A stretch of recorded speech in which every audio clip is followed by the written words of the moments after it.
Morgan Rielly. Yes. Because you're right. We do need to talk about this. You know, Steve said last week, I'm ready to have the Morgan Rielly conversation. Since then, it's only gotten worse. Yeah. The noises are getting louder from the fans anyway. I have no idea what the organization thinks. I can't imagine there's a scenario where he's not injured. But I also can't imagine a scenario where he's injured enough that he's sitting out or should be sitting out and playing. Because with everybody else, slight injury, they're out of the lineup. We have the depth. What does this organization do? This is a $7.5 million player. Uh-huh. This is a guy who has shown you before that he can be great, especially in the playoffs.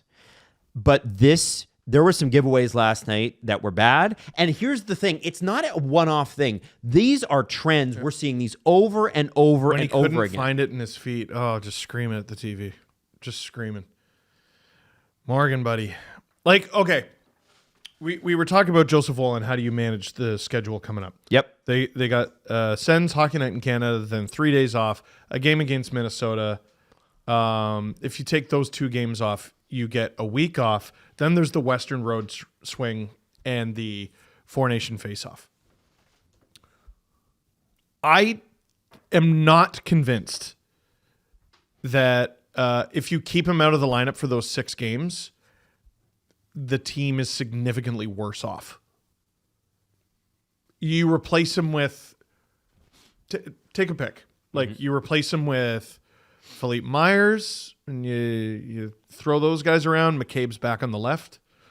Klingberg would have helped. You replace him... Well, you replace him with... are we going to finally get to see some Marshall Rafai action? You know what I mean? I don't know if it's Dakota Mermis time yet. Do you think the organization would hesitate to hold him out, like healthy him because he's an assistant captain? He's not healthy. Well, to healthy scratch him though.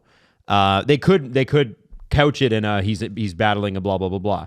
But do you think that there's reluctance because he's been such a great citizen, such a great soldier, has been through everything with this organization? Do you think out of respect they're like, we got to give him more time? But I get the sense time's running out, guys. I don't know. John Tortorella healthy scratched his captain last year, and when we criticized him for it, Flyers fans pretty unanimously came to us and they were like, well, no, he's been bad.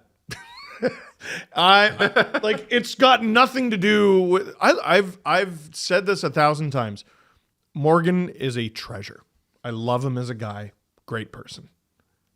What's that got to do with any of this? You know what I mean? Like, I'm sure he wouldn't want to... He probably doesn't want to miss the game in Vancouver because that's roughly where he's from. I don't remember, BC or just Burnaby, something like that. Yeah. BC. He's from BC. Mm-hmm. Probably doesn't want to miss that game. Okay, fine. You know what?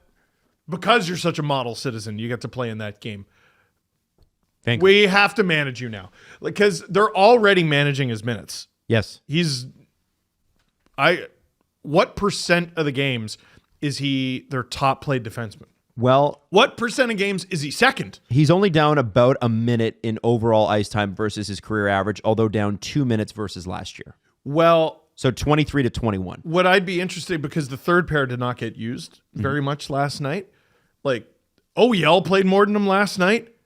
Mm-hmm. Dude's in his 30s. I think OEL's better. Yeah. Right Tanev plays more than him. Better. McCabe plays more than him. Better in his role. Better.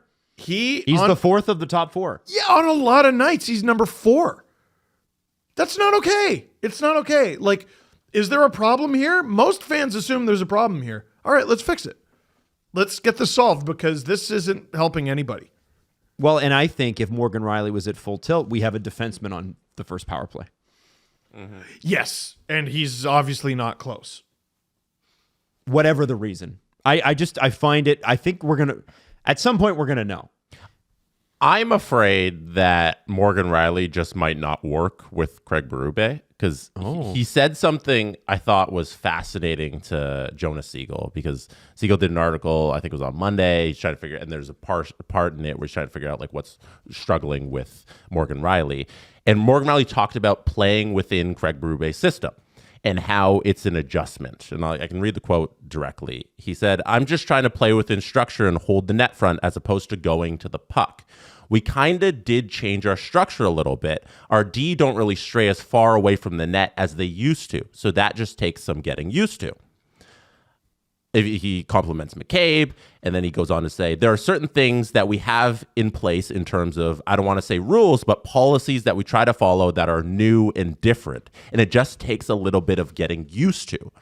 So Morgan Rielly is admitting there to Siegel that he's been struggling and trying to work away from his instincts because Sheldon Keefe has been playing a certain way. Jeez. Mike Babcock had him playing a certain way. And that's all he's known his entire career. And I think Craig Berube comes in with a system that he's never played in before.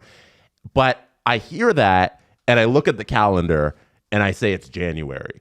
It's mid-January. You're an NHL veteran who's in his 30s. What do you mean you can't get used to a new system? Well, That's inexcusable to me. And if it's mid-Jan, you had a full training camp with this guy. It's not like this was a mid-season replacement, like how the LA Kings ruined their entire defense when they switched coach mid-season. Yeah. Rielly's had time here. Everybody else is kind of getting it. You better get it too. That's not an excuse. And if you can't get this, maybe you don't work under this head coach. well, and Jesse, to that point, you know, Jonas and CJ put together an article about the top 10 Leaf center targets, right?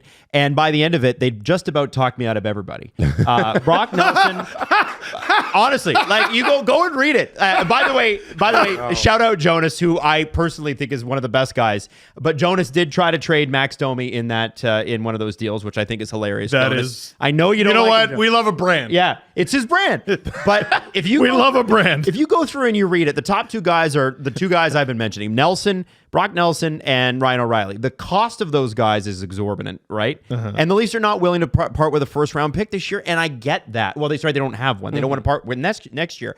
Completely understand that. So then we talk about last episode how if Fraser Minten comes in and he's great and serves their needs, and maybe he's not Ryan O'Reilly or Brock Nelson, but he fills the gap. There are 4 guys making over $10 million.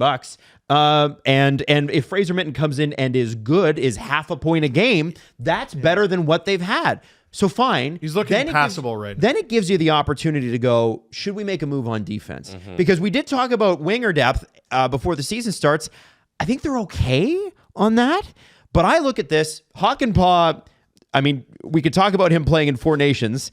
He's going to do it. I think he is going to do it. I legitimately think he's going to do it. That's his conditioning stint. It's so goofy. I think that's his conditioning stint. Instead of going to the AHL, he goes and plays 4 nations. By the end of the 4-nation faceoff, he will have played more games For Finland. than he will have played for the Leafs or Marlies. Myers, Timmins, and Benoit have both had ups and downs this year, but overall, I'm pretty happy with what those guys bring. I do want to see a Marshall Rafai. This is the time to try. This is time to find out. They don't have the organizational depth beyond that. They're not fans of Topi Niemela.